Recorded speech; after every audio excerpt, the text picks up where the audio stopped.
Price the Lord. ஆண்டவராகிய இயேசுவின் நாமத்தினாலே மீண்டுமாக இந்த ஆராதனையிலே என்னோடு கூட இணைந்திருக்கிற உங்கள் அனைவரையும் நான் வாழ்த்தி நான் வரவேற்கிறேன். ஆண்டவர் நம்மோடு கூட இருந்து நம்மை கர்த்தர் ஆசீர்வதிப்பாராக. ஆமென். நாம் நேரடியாக ஆண்டவருடைய வார்த்தைக்கு நேராய் நாம் கடந்து போகிறோம். இன்றைக்கு கர்த்தருடைய வார்த்தைக்காக நான் ஜெபித்த போது ஆண்டவர் மிகவும் முக்கியமான நமக்கு தேவையான ஒரு வார்த்தையை ஆண்டவர் என்னுடைய இருதயத்திலே பேசினார். அந்த வார்த்தையை உங்களோடு கூட நான் பேசி உங்களுக்காக நான் ஜெபிக்கிறதற்கு ஆசைப்படுகிறேன். வேதத்தை எல்லாரும் திறந்து அந்த வசனத்தை நம்ம வாசிக்க போகிறோம். எசேக்கியேலின் தீர்க்கதரிசன புஸ்தகம் 22வது அதிகாரத்திலே 30வது வசனத்தை வாசிக்கலாமா? நான் தேசத்தை அழிக்காதபடிக்கு திறப்பிலே நிற்கவும் சுவரை அடைக்கவும் தக்கதாக ஒரு மனுஷனை தேடினேன், ஒருவனையும் காணேன். இன்னொரு விசை கூட வாசிக்கலாம். நான் தேசத்தை அழிக்காதபடிக்கு திறப்பிலே நிற்கவும் சுவரை அடைக்கவும் தக்கதாக ஒரு மனுஷனை தேடினேன், ஒருவனையும் காணேன். ஆண்டவருடைய பிள்ளைகளே, இது ஒரு மிக முக்கியமான ஒரு வசனம். விசேஷமாக ஊழியத்திற்காக அழைப்பிற்காக பேசப்படுகிற ஒரு தீர்க்க தரிசனமான வார்த்தை தான் இந்த வார்த்தை. இந்த வசனத்தை வைத்து ஊழியக்காரர்களுடைய கூடுகையிலே நிறைய பிரசங்கங்களை நாம் கேட்டிருப்போம். இன்னும் ஊழியத்திற்காக அழைக்கிற சில இடங்களிலே இந்த வசனத்தை பயன்படுத்தி ஆண்டவர் திறப்பிலே நிற்கிறதற்கு சுவரை அடைக்கிறதற்காக ஒரு மனுஷனை தேடுறாரு. நீங்க வாங்க, அறுவடையோ மிகுதி, ஆட்களோ குறைவு, எல்லாருமே ஊழியம் செய்யணும்னு ஆண்டவர் விரும்புகிறார் அப்படின்னு எல்லா திருச்சபைகளிலும் ஒரு அறைகூவலை நம்ம செய்திகளில் நம்ம வாசித்திருக்கிறோம். ஆண்டவர் ஒரு சின்ன பொறுப்பிற்காக அல்ல, ஒரு பெரிய பொறுப்பிற்காக இங்கே மனிதர்களை ஆண்டவர் அழைக்கிறார். அந்த பொறுப்பு சாதாரணமான பொறுப்பு அல்ல. வேதம் சொல்லுகிறது திறப்பிலே நிற்கிறதற்கு, சுவரை அடைக்கிறதற்கு இந்த வேலை சாதாரணமானது அல்ல, ரொம்ப கடினமானது. திறப்பில் நிற்கிற ஒரு மனிதன் வித்தியாசமானவன். அவன் தேசத்தோடு கலவ முடியாது. அவனுக்கும் உலகத்தில் இருக்கிற ஜனங்களுக்கும் சம்பந்தம் இராது. தன்னுடைய வாழ்க்கையிலே பலவிதமான தியாகங்களை செய்து அவன் திறப்பிலே நிற்கிறதுனாலே உள்ளே இருக்கிற பட்டணத்திற்குள்ளே இருக்கிற ஜனங்கள் எல்லாருமே பாதுகாக்கப்படுகிறார்கள். திறப்பிலே நிற்கிற வேலை என்கிறது அது சாதாரணமான வேலை அல்ல, அது ஒரு மிகப்பெரிய வேலை. அதுதான் நம்ம ஊழியம் அப்படின்னு சொல்றோம். சாதாரணமான ஒரு குடும்ப வாழ்க்கை வாழ்வதற்கும் உலகத்தில் இருக்கிற ஒரு தொழில் செய்வதற்கும் ஆண்டவருடைய கனமான சேவை செய்வதற்கும் நிறைய வித்தியாசம் இருக்கிறது. அப்போ ஆண்டவர் அப்படிப்பட்ட ஒரு பெரிய ஊழியத்திற்காக திறப்பிலே நிற்கிறதற்காக ஆண்டவர் இப்பொழுது அழைக்கிறார். கர்த்தர் எப்படி அழைக்கிறாருன்னா, நான் என்ன நினைச்சேன் அப்படின்னா, ஆண்டவர் அழைக்கும் போது சரி அபிஷேகம் பெற்றவங்க எல்லாம் ஊழியத்திற்காக வாங்க, பரிசுத்தமா வாழ்றவங்க எல்லாம் ஊழியத்திற்காக வாங்க, இல்லை என்றால் ரொம்ப ஸ்ட்ராங்கான மனசுடையவங்க எல்லாம் ஊழியத்திற்கு வாங்க அப்படின்னு. ஒருவேளை அப்படி இல்லாவிட்டால் கூட ஸ்பிரிச்சுவலா ஆவிக்குரிய விதத்தில் தேவனோடு அதிகமாக நேரம் உறவாடுகிறவர்கள், பைபிள் அதிகமாக வாசிக்கிறவங்க, இவங்கெல்லாம் ஊழியத்திற்கு வாங்க அப்படின்னு தான் இந்த வேத புத்தகத்திலே இந்த வசனம் எழுதியிருக்க வேண்டும். ஆனா ஆண்டவர் என்ன தேடுறார் அப்படின்னா, ஊழியம் செய்வதற்கு, அவருடைய கனமான வேலைக்கு திறப்பிலே நிற்பதற்கு ஆண்டவர் ஒரு பெரிய ஒரு பிசாசு துரத்துறவனை கர்த்தர் எதிர்பார்க்கல. இல்ல ஒரு பெரிய ஜெப வீரன் வா அப்படின்னு ஆண்டவர் கூப்பிடல. வேத வசனத்துல பயங்கரமாய் தெளிவுள்ள பயங்கரமாய் பிரசங்கம் பண்ணுகிற ஒருத்தரை ஆண்டவர் கூப்பிடல. திறப்பிலே நிற்கிறதற்கு ஆண்டவர் ஒரு மனுஷனை தேடுகிறார், ஒரு மனுஷனை தேடுகிறார். எனக்கு ரொம்ப ஆச்சரியமா இருந்துச்சு வசனத்தை வாசிக்கும் போது. திறப்பிலே நிற்கவும் சுவரை அடைக்கவும் ஒரு மனுஷனை தேடினேன். ஆண்டவர் இந்த உலகத்திலே திறப்பிலே நிற்கிறதுக்கு ஒரு பரிசுத்தவானை தேடினேன் அப்படின்னு ஆண்டவர் சொல்லல. ஒரு ஜெப வீரனை நான் தேடினேன் அப்படின்னு ஆண்டவர் சொல்லல. ஒரு விசுவாச வீரனை நான் தேடினேன் அப்படின்னு ஆண்டவர் சொல்லல. ஆனா ஆண்டவர் யாரை தேடுறாராமா? ஒரு மிகப்பெரிய உன்னதமான அந்த ஊழியத்திற்காக ஆண்டவர் தேடுகிறது யாரை தேடுறாருன்னா மனுஷனை கர்த்தர் தேடுறாரு, மனுஷனை ஆண்டவர் தேடுறாரு. அப்போ இந்த வசனத்துல நான் என்ன புரிஞ்சுக்கிட்டேன் அப்படின்னா, ஒரு மனுஷன் ஜெப வீரனாய் மாறுகிறது அடுத்தது, ஒரு மனிதன் வேத வசனத்திலே தேறினவனாய் மாறுவது அடுத்தது, ஒரு மனிதன் அபிஷேகத்திலே நிறைவது அடுத்தது. ஆனா இது எல்லாவற்றுக்கும் முதல்ல ஒரு மனுஷன் யாரா இருக்கணும் அப்படின்னா ஒரு மனுஷனா இருக்கணும், ஒரு மனுஷனா இருக்கணும். ஆனா இன்றைக்கு இருக்கிற ஒரு மிகப்பெரிய கஷ்டமான சூழ்நிலை என்ன அப்படின்னா, ஜெபிக்கிறவராக ஆயிரக்கணக்கான பேர் இருக்கிறார்கள். அவர்கள் மணி நேரமாய் ஜெபிக்கிறார்கள். காலையிலிருந்து ஜெபிக்கிறாங்க, மத்தியானம் ஜெபிக்கிறாங்க, 1 மணி நேரம் அப்படி ஜெபிக்கிறாங்க, போன்ல ஜெபம் பண்றாங்க, இன்னும் ஜூம்ல ஜெபம் பண்றாங்க. இப்படி ஜெபிக்கிறவர்கள் நிறைய பேர் இருக்கிறார்கள். அதே போல வேதவசனத்தை பிரசங்கம் பண்ணுகிறவர்கள், செய்தி கொடுக்கிறவர்கள், வார்த்தையை தெளிவா பேசுறவங்க, அது நிறைய பேர் இருக்கிறாங்க. அபிஷேகத்தில் நிறைந்தவர்கள், அபிஷேகம் பெற்றவர்கள் நிறைய பேர் இருக்கிறாங்க. ஆனா உண்மையிலேயே ஆவியானவர் அங்கலாய்ப்பு படுறது என்ன அப்படின்னா, நிறைய பேர் மனுஷங்களா இல்லை, நிறைய பேர் மனுஷங்களா இல்லை, கிறிஸ்தவர்களா இருக்கிறார்கள், ஆனால் மனுஷர்களா இல்லை. இன்றைக்கு இந்த வேதவசனத்தை கேட்கிற ஆண்டவருடைய பிள்ளைகளே, திறப்பிலே நிற்கிறதற்கு ஆண்டவர் ஜெப வீரன் வேணாம், நீ மனுஷனா இருந்தா போதும். இன்றைக்கு பல மணி நேரங்கள் ஜெபிக்கிறார்கள், பல மணி நேரங்கள் ஆண்டவரை தேடுகிறார்கள். ஆனா நிறைய பேர் ஆண்டவருடைய பிள்ளைகள் என்கிற போர்வையில மனுஷனாவே இல்லை, மனுஷனாவே இல்லை. ஒரு மனுஷனுடைய சரியான குணங்கள், ஒரு மனுஷனுடைய சரியான வாழ்க்கை முறைகள் அவர்களுக்குள்ளே இல்லை. ஜெபம் பண்றேன்னா சொல்றாங்க, ஆனா அவங்களுக்குள்ள கசப்பு மாறல. பெரிய ஊழியம் செய்றேன்னு சொல்றாங்க, ஆனா அவர்களுக்குள்ள எந்த மாற்றமும் வரல. அபிஷேகத்தில் நிறைந்து 1 மணி நேரம் ஜெபம் பண்ணிட்டு தான் வர்றாங்க, ஆனா வெளியே வரும்போது அவங்களுடைய வாழ்க்கை அப்படி இல்லை. அறையில ஒரு வாழ்க்கை, வெளியில ஒரு வாழ்க்கை, வீட்டுக்குள்ள ஒரு வாழ்க்கை, வெளியில ஒரு வாழ்க்கை. சோ மனிதர்களா இல்லை. நான் என்ன நம்புறேன் அப்படின்னா, இன்றைக்கு இந்த ஜெபத்திலே ஆராதனையில இருக்கிற ஆண்டவருடைய பிள்ளைகளே, நீங்க ஜெபம் பண்றதெல்லாம் அடுத்தது, நீங்க அபிஷேகத்தின் அடுத்தது. முதல்ல ஆண்டவரிடத்துல எதற்காக கேளுங்கன்னா, ஆண்டவரே என்ன ஒரு மனுஷனா, என்ன ஒரு மனுஷியா மாத்துங்க. முதல்ல நீங்க ஒரு மனுஷன் அப்படின்றத நீங்க மறந்துடவே கூடாது. அடுத்துதான் எல்லாமே, அடுத்துதான் உங்களுடைய வாழ்க்கை எல்லாமே. அந்த மனுஷனிடத்துல இந்த லிஸ்ட்ல இருந்து நிறைய பேர் எடுக்கப்படுறதுனால தான் அவங்க ஜெபத்துக்கு வலிமை இல்லை, அவங்களுடைய வார்த்தைகளுக்கு வலிமை இல்லை. சோ எல்லாருமே நம்ம எதை ஆண்டவரிடத்துல கேட்கணும் அப்படின்னா, ஆண்டவரே நான் முதல்ல ஒரு மனுஷனா மாறணும், ஆண்டவரே ஒரு மனுஷனா மாறணும். அதான் ஆண்டவரை குறித்து வேதத்துல வாசிக்கும் போது வேதம் சொல்லுகிறது, அவர் தேவகுமாரனாய் இருந்தும், அவர் தேவகுமாரன், அவர் தேவ பிதா. ஆண்டவர் வானத்திலிருந்து இறங்கி இந்த பூமியினுடைய ஜனங்களுடைய பாவத்திற்காக மரிக்க வரும்போது அவர் தேவனாகவே வந்திருக்கலாம். அவர் மனுஷனாக அவர் வர வேண்டிய அவசியமே இல்லை. அவர் எதுக்கு மனுஷனா வரணும்? அவர் கடவுள் அல்லவா? ஏன் மனுஷனா வராம தேவனாய் மட்டும் அவர் வந்திருந்தார், ஆனால் இன்னும் ஜனங்கள் அவரை அதிகமாய் தானே ஏற்றுக்கொண்டிருப்பார்கள். குறைவா ஏற்றுக்கொண்டிருக்க மாட்டாங்கல்ல, நிறைய ஏற்றுக்கொண்டிருப்பாங்கல்ல. ஆனா ஆண்டவர் என்ன பண்ணினார் அப்படின்னா, அவர் தேவனுடைய குமாரனாய் இருந்தும் அவர் இந்த உலகத்திலே மனுஷனாய் அவதரித்தார். சோ ஃபர்ஸ்ட் ஆண்டவர் மனுஷனா இருந்தாரு, மனுஷனா இருந்தாரு. எல்லாருடைய ஃபீலும் அவருக்கு புரிஞ்சிருச்சு, துக்கம் அவருக்கு புரிஞ்சிருச்சு.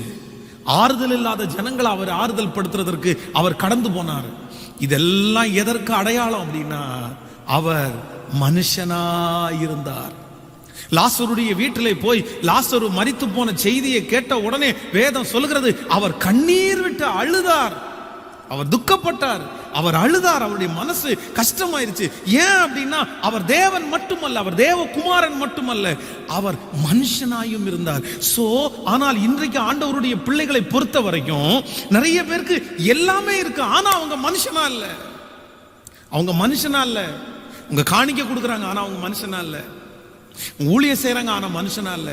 சோ இன்னைக்கு ஆண்டவர் பேசுறாரு, முதல்ல எனக்கு தேவை நான் ஒரு மனிதன், நான் ஒரு மனுஷன், நான் ஒரு மனுஷனா வாழணும் ஆண்டவரே. நான் இந்த வேதத்திலே அதை குறித்து தியானித்து கொண்டே இருக்கும்போது ஆண்டவர் என் இருதயத்தில் பல காரியங்களை பேசினார். அப்படின்னா மனுஷன்னு ஒன்று இருக்கிறது, தேவ மனுஷன்னு ஒன்று இருக்கிறது. முதலாவதாக மனுஷன். நீங்கள் மனுஷனா இருந்தாதான் ஒரு தேவ மனுஷன் அப்படின்ற ஒரு லிஸ்டுக்கு நீங்க போக முடியும். ஆனால் யார் ஒருவர் தேவ மனுஷன் என்கிற லிஸ்டுக்கு வருகிறார்களோ அவர்கள் தான் ஜெபிக்கிற ஜெபத்தெல்லாம் கர்த்தர் கேட்பார். அவங்க தான் ஆண்டவருக்கு பிரியமானவர்கள். அவர்களுக்கு தான் கர்த்தர் எல்லாவற்றையும் அவர்களுக்கு நேர்த்தியாய் செய்கிறவர். அப்போ நீங்க ஒரு நல்ல மனுஷனா இந்த உலகத்துல வாழணும் அப்படின்னா உங்களுக்குள்ள சில குவாலிட்டி தேவைப்படுது.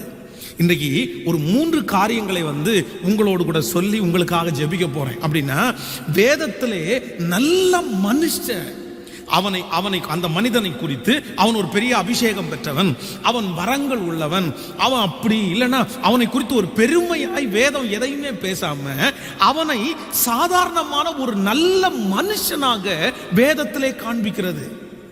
அந்த நல்ல மனுஷனுடைய கையில ஆண்டவர் கொடுத்திருக்கிற பொறுப்புன்றது சாதாரணமான பொறுப்பு அல்ல.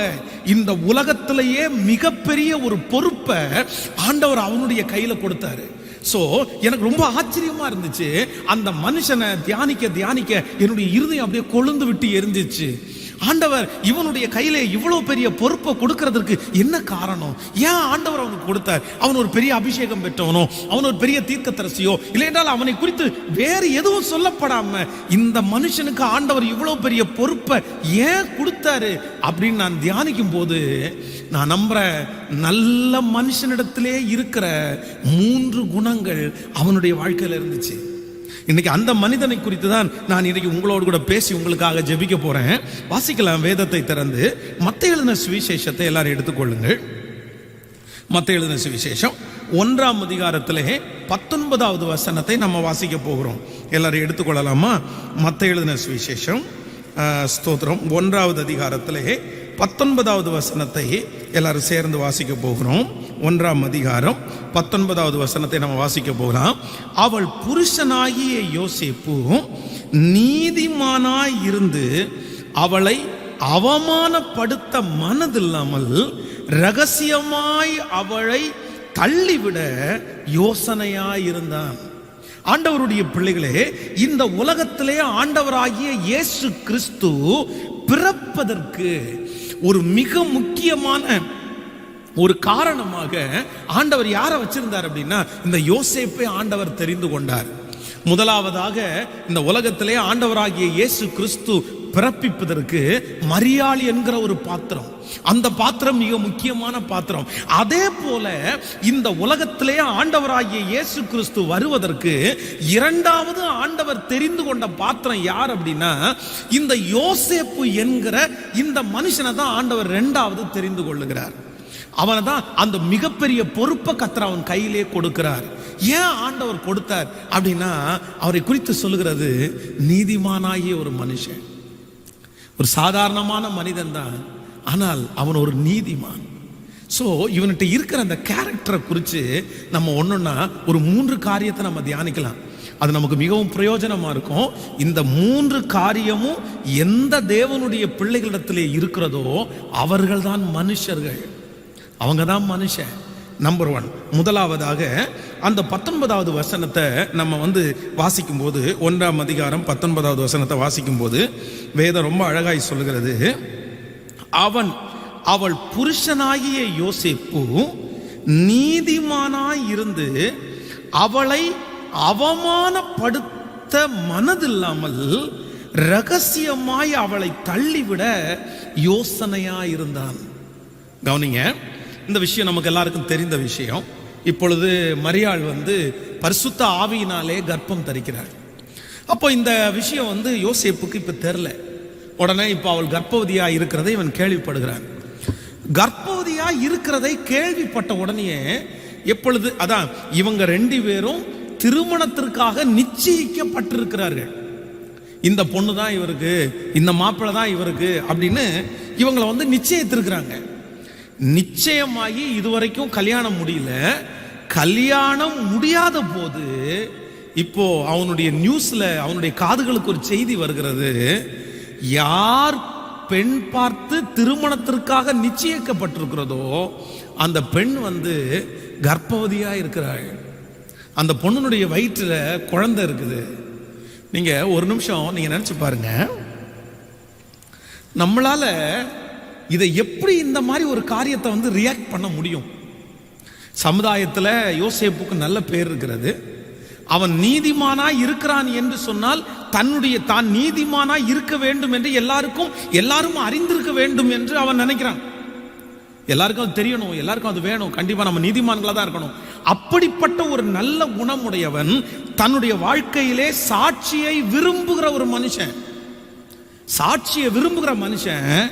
இப்ப அவனுக்கு நியமிக்கப்பட்டிருக்கிற பெண் கர்ப்பவதியாய் இருக்கிறாள் என்று கேள்விப்பட்ட உடனே நம்மளா இருந்தா நிறைய பேர் என்ன பண்ணிருப்போம் அப்படின்னா, அதை வெட்ட வெளிச்சத்திற்கு கொண்டு வரணும்னு நினைப்போம். நான் அந்த தப்பு பண்ணல, நான் அந்த காரியத்தை செய்யவே இல்லையே, என்னாச்சு? நான் ஒரு நீதிமானா இருக்கும்போது எனக்கு இப்படி துரோகம் பண்ணலாமா? எனக்கு இப்படிப்பட்ட காரியத்தை செய்யலாமா? நம்ம நிறைய பேர் அந்த மரியாதை குறித்து, அந்த பெண்ணை குறித்து ஒரு அவதூறான செய்தியை, இல்லையென்றால் நான் நல்லவன் அவள் கெட்டவள், நான் கடவுளுக்கு முன்னாடி நல்லவனா இருக்கிறேன், நம்மை நிரூபிக்கிறதற்காக அந்த பெண்ணை எந்த விதத்துல சொல்லுவதற்கும் நம்ம தயங்கவே மாட்டோம்.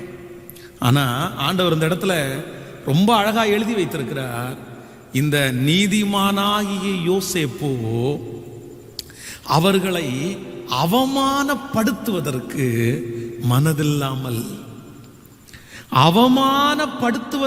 மனதில்லாமல் ரகசியமாய் தள்ளிவிட ஆலோசனை பண்ணினார். அப்போ அவருடைய இருதயத்தில் என்ன அப்படின்னா, சரி என்ன நடந்துச்சு நமக்கு தெரியாது, என்ன பிரச்சனைன்னு நம்ம கண்டுபிடிக்கல, ஆனா ஒன்னே ஒன்று மட்டும் நான் நினைக்கிறேன், என்ன செய்யக்கூடாது அப்படின்னா அவங்கள நம்ம காயப்படுத்திடக்கூடாது. நம்பர் 1, முதலாவதாக ஒரு தேவனுடைய பிள்ளை நீங்க மனுஷனா மாறணும்னா, நீங்கள் மனுஷனா இருக்க வேண்டும் என்று ஆசைப்பட்டால், நீங்க மனுஷனா மாறணும்னு நினைச்சீங்கன்னா ஃபர்ஸ்ட் உங்களிடத்துல இருக்க வேண்டிய முதல் குவாலிட்டி என்ன அப்படின்னா, நீங்க மற்றவர்களை காயப்படுத்தாத நபர்களாய் மாற வேண்டும். ஆனா இன்னைக்கு இருக்கிற உலகத்துல, இன்னைக்கு இருக்கிற கிறிஸ்தவத்துல ரொம்ப கடினமானது என்ன அப்படின்னா, மனுஷங்களை காயப்படுத்துகிறவர்கள் அதிகமாயிட்டாங்க. ஜெபம் பண்றாங்க, ஜெபம் பண்ணிட்டு வெளியே வர்றாங்க, ஆனா ஜெபம் பண்ணிட்டு வெளியே வரும்போதே அவர்கள் யாரை காயப்படுத்த வேண்டுமோ அவர்கள் காயப்படுத்துகிறார்கள். அவங்க வார்த்தை காயப்படுத்துது, அவங்க வாழ்க்கை காயப்படுத்துது, அவங்க ஒவ்வொரு சொல்லும் அவங்கள காயப்படுத்துது. சோ நம்ம ஆண்டவருடைய பிள்ளை, நம்ம யாரையுமே காயப்படுத்த கூடாது அப்படின்ற இருதயத்தோட இருக்கிறவங்க இன்னைக்கு ரொம்ப குறைஞ்சிட்டாங்க. நீங்க ஒரு தீர்மானம் எடுங்க, இன்னைக்கு இந்த ஆராதனை வேளையில ஒரு உண்மையான தேவனுடைய பிள்ளை யார் அப்படின்னா, யாரையுமே என்ன பண்ண மாட்டாங்கன்னா காயப்படுத்தவே மாட்டாங்க. நீங்கள் வேதத்தில் பரிசுத்தவான்களை வாசிக்கும் போதுதான் தெரியும், அவர்கள் தங்களுடைய வாழ்க்கையிலே அவர்களுக்கு இருந்த குவாலிட்டி என்ன அப்படின்னா, அவர்கள் யாரையுமே காயப்படுத்துறதுக்கு அவங்க விரும்பல. தங்களை பல பேர் காயப்படுத்தினார்கள், தங்களுடைய வாழ்க்கையை சொல்லி காயப்படுத்தினாங்க. தன்னுடைய வாழ்க்கையிலே காயப்படுத்தின பல மனிதர்கள், ஐயோ என்னை இவங்க காயப்படுத்திட்டாங்க, அதனால நானும் இவங்களை கண்டிப்பா காயப்படுத்தும் அப்படின்னு சொல்லி அவர்களுக்கு விரோதமாய் வார்த்தைகளை பேசி காயப்படுத்தணும்னு அவங்க நினைக்கவே இல்லை. நீங்க ஆண்டவருடைய பிள்ளைகளா இருப்பீர்களே, ஆனால் உங்களுக்கு தேவையான ஒன்று என்ன அப்படின்னா, ஆண்டவரே எனக்கு ஒரு வாழ்க்கையை கொடுங்க ஆண்டவரே, நான் யாரையும் என் மனசார என்ன பண்ணிடக்கூடாதுன்னா காயப்படுத்திடக்கூடாது, என் வார்த்தைகள் மனிதர்களை காயப்படுத்திடவே கூடாது, என்னுடைய நாவிலிருந்து புறப்படுகிற வார்த்தைகள் மற்றவர்களை காயப்படுத்திடவே கூடாது. சென்னையிலே ஒரு மிகப்பெரிய தேவனுடைய ஊழியர், அந்த ஊழியர் தன்னுடைய வீட்டில் இருக்கும்போது அவங்க சர்ச்சில் இருக்கிற ஒரு விசுவாசிக்கு அவர் மேலே பயங்கரமான ஒரு வருத்தம். அப்போ அவரை திட்டணும் அப்படின்றதற்காக அவர் வீட்டுக்கு வந்துட்டார்.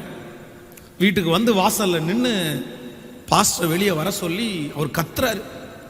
பாஸ்டர் பயங்கரமா திட்டுறாரு, அப்படி இப்படி அதை இதை சொல்லி திட்டிகிட்டே இருக்கிறாரு.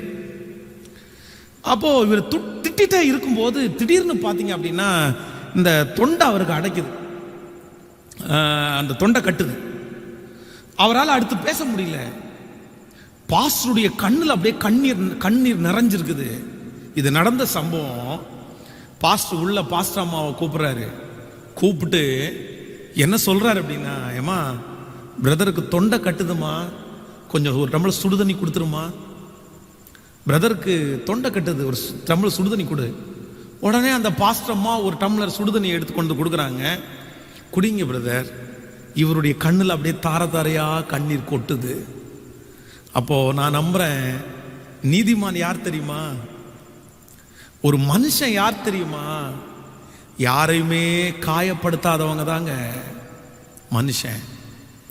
ஆனா இன்னைக்கு நம்ம நிறைய பேர் அப்படி இல்லை. நம்மளால எத்தனை பேர் காயப்பட்டு அழுறாங்க. அவர்களை காயப்படுத்தி அவர்களை வருத்தப்படுத்தி அவங்க மனசை உடைச்சு நீங்க அதுல சந்தோஷப்படுவீர்களே. ஆனால் நான் சொல்ற உண்மையா நீங்க ஆண்டவருடைய பிள்ளைகளா இருக்கவே முடியாது. நீதிமான் அப்படின்ற ஒரு லிஸ்ட்ல நீங்க வரணும் அப்படின்னா, ஒரு மனுஷனா ஒரு மனுஷியா நீங்க மாறணும் அப்படின்னா, அநேகருடைய காயத்தை நீங்க கட்டதான் செய்யணுமே தவிர ஒரு நாளும் மற்றவங்களை காயப்படுத்தணுன்ற ஒரு எண்ணம் உங்களுக்குள்ள இருந்துடவே கூடாது. உங்களுக்குள்ள இருந்துடவே கூடாது. இதற்கு முன்பாக ஒருவேளை நீங்க எப்படி வேண்டும் என்றாலும் இருக்கலாம். இந்த செய்தியை கேட்கிறதற்கு முன்பாய் உன்னுடைய கணவனாரை நீ காயப்படுத்தி இருக்கலாம். அவர் செய்த குற்றத்தை சுட்டிக்காட்டி நீங்கள் காயப்படுத்தி இருக்கலாம். உங்களுடைய மனைவியை சுட்டிக்காட்டி நீங்கள் காயப்படுத்தி இருக்கலாம். உங்களுடைய பிள்ளைகளை சுட்டிக்காட்டி நீங்கள் காயப்படுத்தி இருக்கலாம். ஆனா இதற்கு பிறகு ஒரு தீர்மானத்தோடு போங்க. ஆண்டவரே, இனி சாகிற வரைக்கும் என் வாயினால யாரையுமே நான் காயப்படுத்த மாட்டேன் ஆண்டவரே, என் வாழ்க்கை யாரையுமே காயப்படுத்தாத ஆண்டவரே அப்படின்ற ஒரு தீர்மானம் எடுப்பீர்களே. ஆனால் நான் நம்புறேன், ஆண்டவர் உங்களையும் எந்த லிஸ்ட்ல கர்த்தர் வைப்பார்னா நீதிமான்கள் என்கிற லிஸ்ட்ல தான் கர்த்தர் வைப்பார். உங்களை நீதிமான்கள் என்கிற லிஸ்ட்ல தான் கர்த்தர் வைப்பாரு. நீங்க இளையகுமாரனுடைய வாழ்க்கையை குறித்து லூக்கா எழுதின சுவிசேஷம் 15ஆம் அதிகாரத்திலே வாசிப்பீர்களே. ஆனால் அங்கே ஒரு தகப்பனை பற்றி சொல்லப்பட்டிருக்கிறது. அந்த தகப்பன் யார் அப்படின்னா, தன்னுடைய மகன் தன்னை விட்டு எல்லாவற்றையும் வாங்கி கொண்டு போய்விட்டான். துன்மார்க்கமாய் அதை செலவழித்து விட்டான். எல்லாம் விற்று எல்லாமே அவனுக்கு போயிருச்சு. ஆனா இப்போ தன்னுடைய தகப்பனாரிடத்தில் அந்த மகன் திரும்பி வருகிறான். திரும்பி வரும்போது அவங்க அப்பா விட்ட பார்த்து, தகப்பனே, உமக்கு விரோதமாகவும் பரத்திற்கு விரோதமாக நான் பாவம் செய்தேன், இனி உம்முடைய பிள்ளைன்னு சொல்றதுக்கு நான் தகுதி இல்லை அப்படின்னு அவங்க அப்பாட்ட போகும்போது, அவங்க அப்பா இத்தனை வருஷமா அவன் பண்ண தப்பு, தன்னிடத்துல வாங்கி கொண்டு போய் போன பணங்களை நஷ்டப்படுத்தி அவ்வளவு துரோகங்கள் தன்னுடைய தகப்பனுக்கு இழைத்திருந்தோம். ஆனா அவங்க அப்பா அவனுடைய மனசை காயப்படுத்தவே இல்லைங்க. என்னை விட்டு இப்படி போயிட்டியே, எனக்கு இப்படி துரோகம் பண்ணிட்டியே, என்னை இப்படி கஷ்டப்படுத்திட்டியே, ஒரு வார்த்தை கூட அந்த தகப்பனார் மகனை காயப்படுத்தலை. ஆனா நம்மளா இருந்தா நம்ம விட்டுருக்க மாட்டோம். நான் நம்புறேன், ஆண்டவரிடத்திலே இருக்கிற ஒரு மிகப்பெரிய குணம் என்ன தெரியுமா? அவர் யாரையுமே காயப்படுத்தவே மாட்டாரு.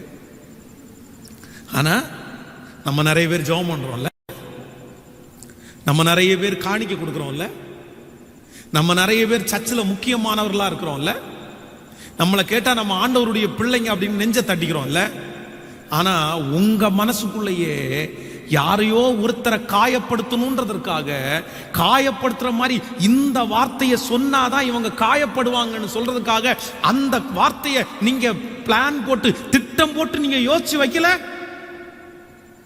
அவங்க வாழ்க்கையில இருக்கிற வீக்னஸ் தேடி கண்டுபிடிச்சு அவங்க வாழ்க்கையில அவங்க மிஸ் ஆன, அவங்க கீழே விழுந்த அந்த ஒரே ஒரு காரியத்தை சொன்னாதான் அவங்க காயப்படுவாங்கன்னு சொல்லி அந்த காரியத்தை பிளான் பண்ணி நீங்க அவங்களுக்கு முன்னாடி போய் சொல்லல. நான் சொல்றேன், நீங்க நீதிமான்களுடைய லிஸ்ட்ல நீங்க வர முடியாது. நீங்க ஆண்டவருடைய பிள்ளைகளுடைய லிஸ்ட்ல இருக்க முடியாது. நீங்க முதல்ல மனுஷனே இல்லைங்க, மனுஷனே இல்லை. ஸோ ஆண்டவரே, எனக்கு ஒரு கிருபை வேணும். நான் இனி யாரையுமே என்ன பண்ணிடக்கூடாதுன்னா காயப்படுத்திடக்கூடாதுப்பா.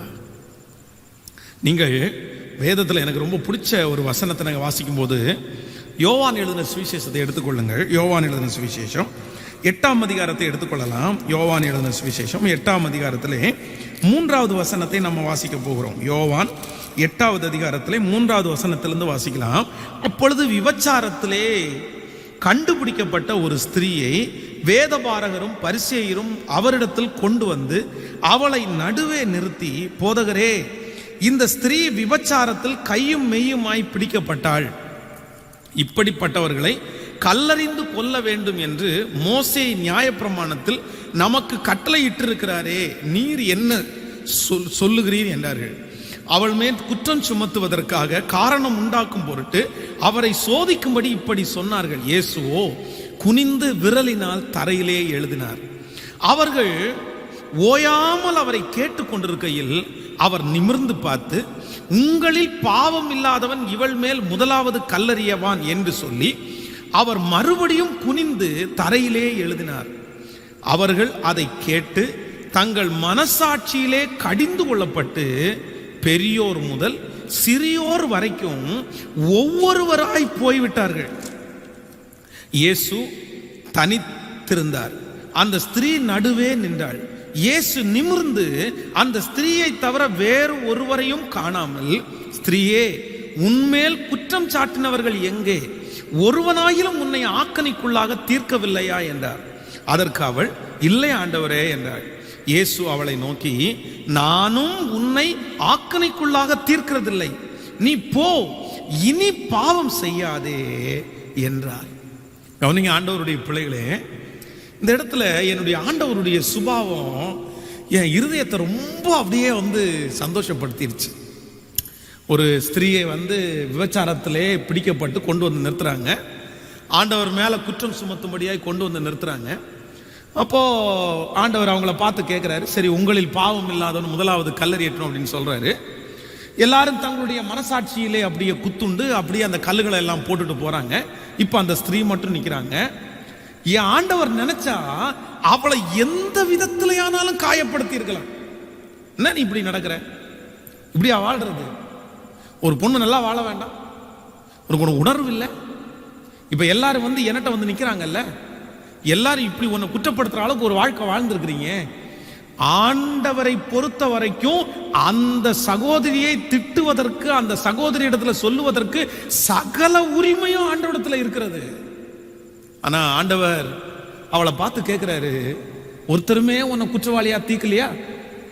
உன்னை குற்றவாளியாய் தீர்க்கிறதுக்கு யாருமே இங்க இல்லையா? சரி, யாருமே தீர்க்கல இல்ல, நானும் உன்னை குற்றவாளியா தீர்க்கல, நீ போ, இனி பாவம் செய்யாதே.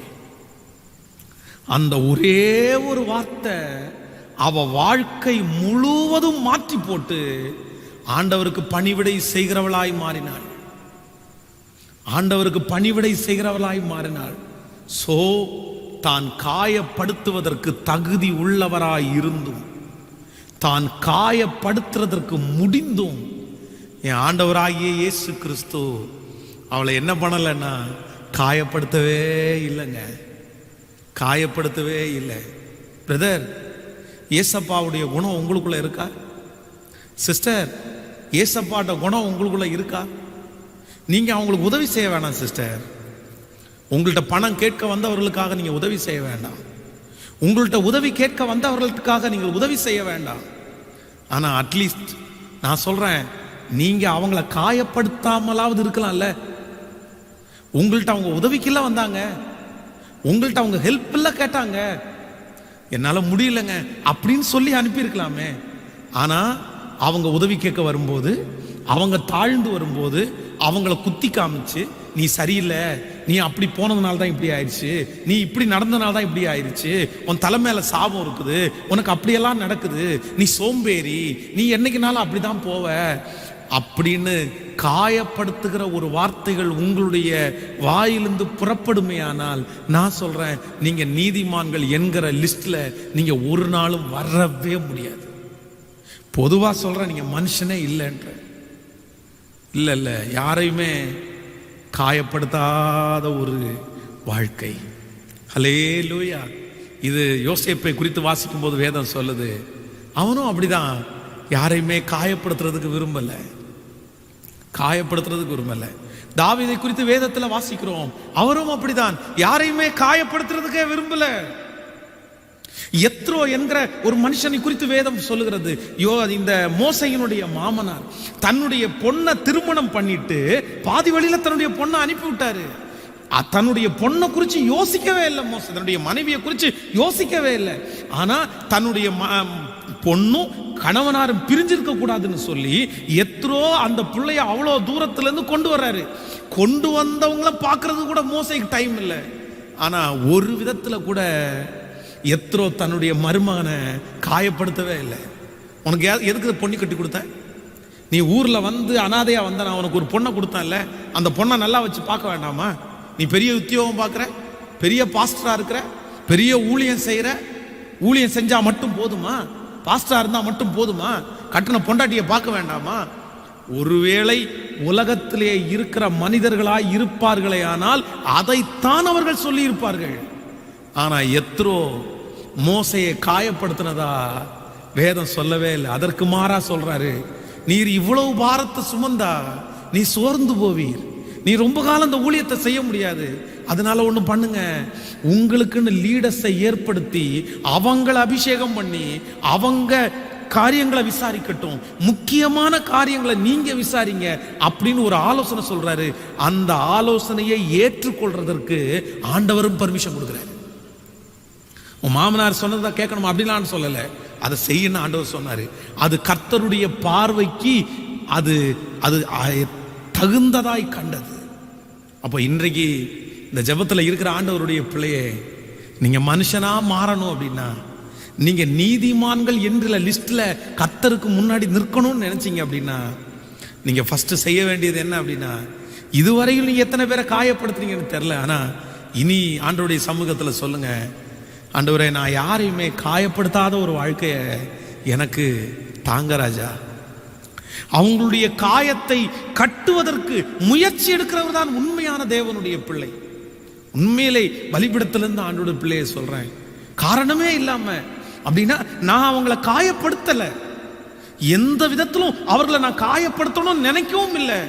ஆனா என்னமோ தெரியல, சூழ்நிலைகள் வந்து அவர்கள் என்னால காயப்படுற மாதிரி ஒரு சூழ்நிலை வந்துருச்சு.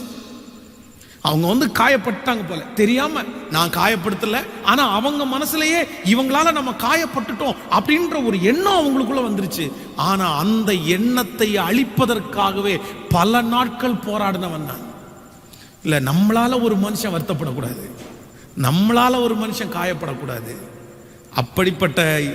அப்படிப்பட்ட எண்ணம் இருக்கிறவர்கள் தான் கர்த்தர் சமூகத்துல நீதிமான்களா இருக்க முடியும். ஹல்லேலூயா. கையை உயர்த்தி ஆண்டோடத்துல கேளுங்க, ஆண்டோடத்துல சொல்லுங்க, ராஜா எனக்கு அப்படிப்பட்ட ஒரு கிருபை வேணும் ஆண்டவரேன்னு சொல்லுங்க. நான் யாரையும் காயப்படுத்தாம இருக்க ஒரு கிருபையை எனக்கு தாங்கப்பான்னு கேளுங்க. ஆமென். நம்முடைய தமிழ்நாட்டிலே ஒரு மிகப்பெரிய மதிப்புக்குரிய பெரிய ஊழியக்காரர், ஒரு தேவ மனுஷன். அவர்கள் மாவட்டமாக பிரேயர் நடத்துவார்கள். அப்போ ஒரு மாவட்டத்தில் அவர் பிரேயருக்காக அவர் போகும்போது, பொதுவாக அந்த மாவட்டத்திலே இருக்கிறதுலே ஒரு பெரிய திருச்சபை பாஸ்டரை போய் பார்த்து அந்த பாஸ்டர் இடத்துல போய் கவுன்சிலிங் பண்ணி, அந்த ஞாயிற்றுக்கிழமை அவங்க சர்ச்சில் பிரசங்கம் பண்ணி அவர்களுடைய ஒத்துழைப்போடு தான் அந்த மாவட்டத்தில் பிரேயர் நடத்துவாங்க.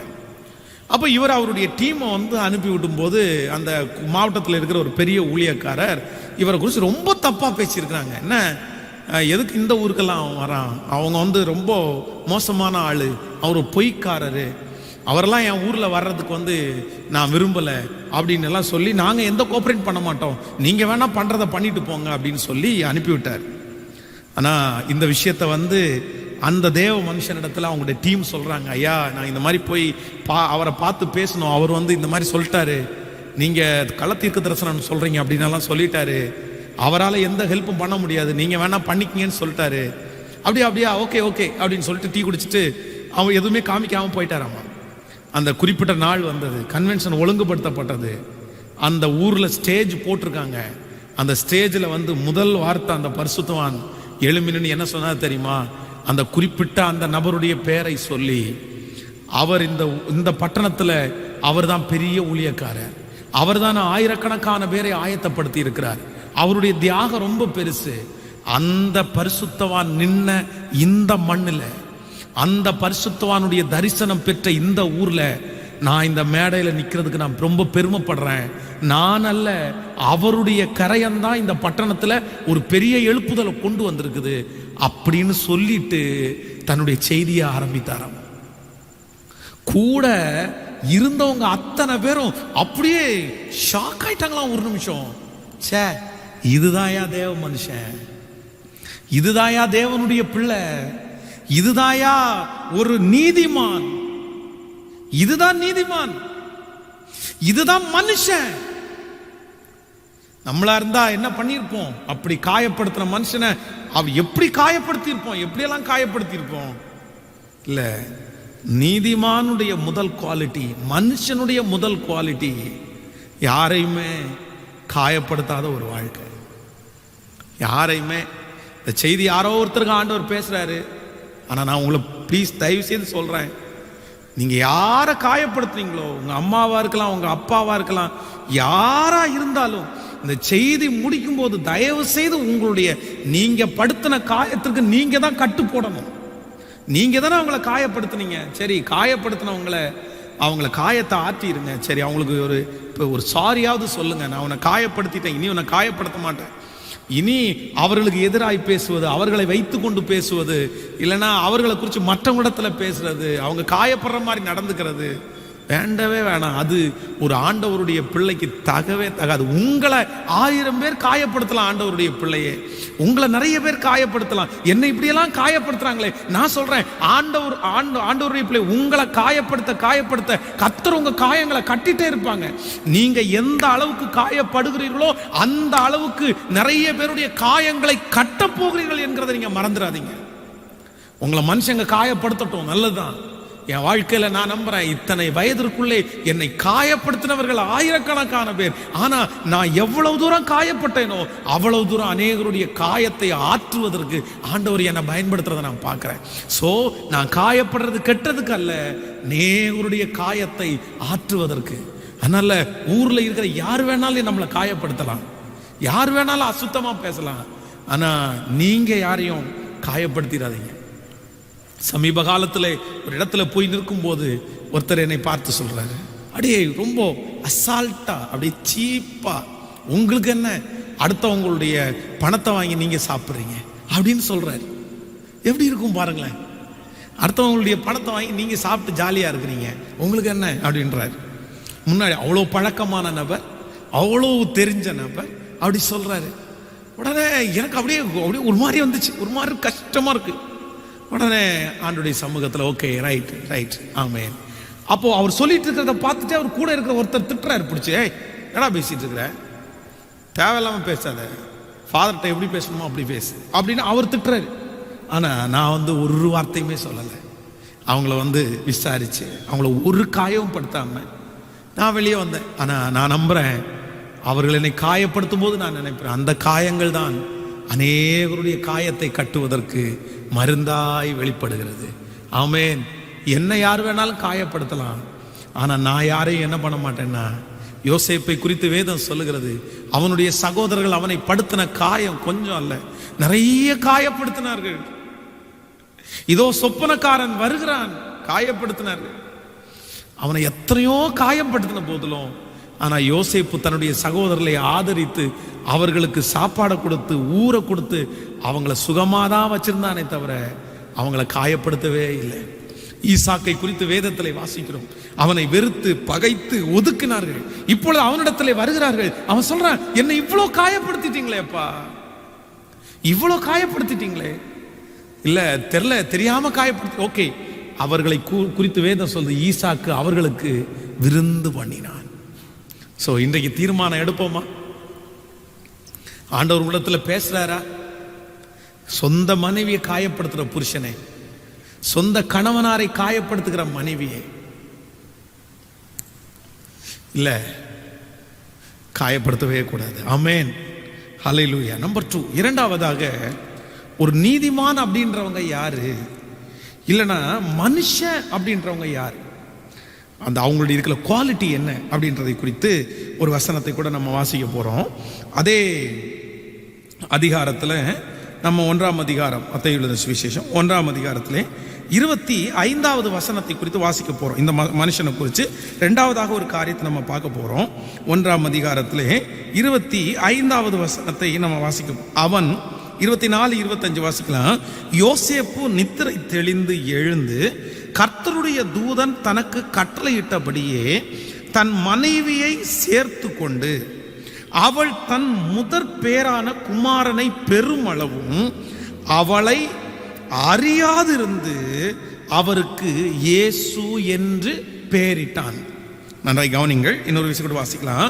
யோசேப்பு நித்திரை தெளிந்து எழுந்திருந்து கர்த்தருடைய தூதன் தனக்கு கட்டளையிட்டபடியே தன் மனைவியை சேர்த்து கொண்டு அவள் தன் முதற் பேரான குமாரனை பெருமளவும் அவளை அறியாதிருந்து அவளுக்கு இயேசு என்று பெயரிட்டான். இப்போ பரிசுத்த ஆவியினால அவங்க கர்ப்பம் தரிக்கப்பட்டாச்சு. உடனே தள்ளி விடணும்னு நினைக்கும் போது ஆவியானவர் யோசேப்பிட்ட பேசுறாரு, வேணாப்பா, இது சாதாரணமான குழந்தை அல்ல, ஆண்டவர் தான் பிறக்க போறாரு. எல்லா வார்த்தையும் சொல்லியாச்சு. அடுத்த நிமிஷத்துல வேதம் சொல்கிறது, அவளை தனக்குரிய தன்னை மனைவியாய் சேர்த்து கொண்டு குழந்தை வயிற்றுல உண்டாகி எப்படி 1 இயர் இல்லைன்னா 9 மாதம். இந்த 9 மாதம் வேதம் சொல்லுகிறது அவளை அறியாதிருந்தான்.